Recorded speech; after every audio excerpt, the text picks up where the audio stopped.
Okay, what's good, ladies and gents? How are you people doing here? Back again with another YouTube video. And yes, the background is way different than where I usually film my videos. That's because I'm currently on a little vacation trip in New York. That's right, visiting New York for the first time ever, especially for somebody who's lived on the West Coast his entire life.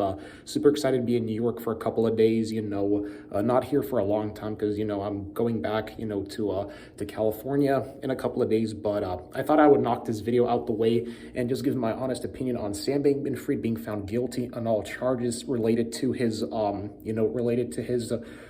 fraud schemes. That's right, because obviously with SBF, this is, in my opinion, one of the biggest and largest news regarding fraud, because obviously Sam Bankman-Fried, he's now facing a total of 115 years in prison. And if I'm being honest here, dude, one of the worst crimes I think you can ever commit, is basically trying to steal from the rich. Like, in my opinion, like, especially when it comes to ripping off investors, that is by far one of the most heinous and worst and unforgivable crimes anybody could ever commit.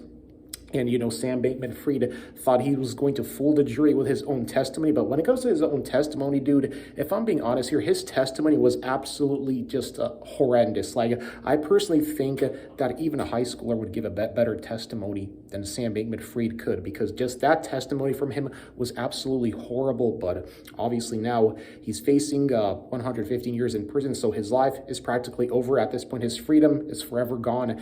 And I mean, if I'm being honest here, he had no idea what the hell he was doing. And when it comes to investing, dude, if you're going to invest, when it comes to investing, I really don't know much about investing, if I'm being honest with you people here, just because investing, when it comes to investing in stocks, I still kind of, try to learn, but at the same time, I can't really wrap my head around that, if I'm perfectly being honest with you people.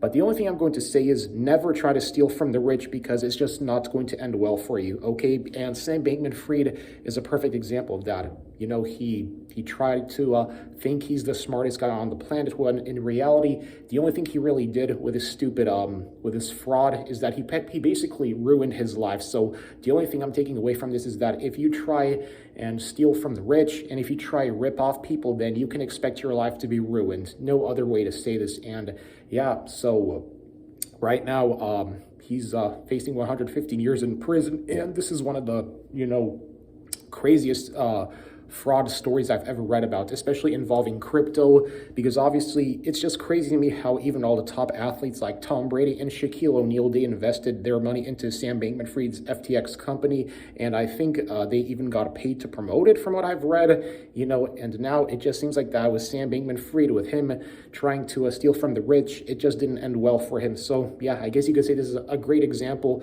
of how trying to rip people off is one of the worst things you could ever do, because like I said, the only thing you're going to do is piss off a lot of people, and you can expect your life to be ruined, because, prosecutors then are basically going to file fraud charges against you. And, being charged with wire fraud, especially in America, is basically, it feels like it's a trap, because there's no getting out of that. So yeah, that's pretty much all I wanted to say. Let me know what you think about it.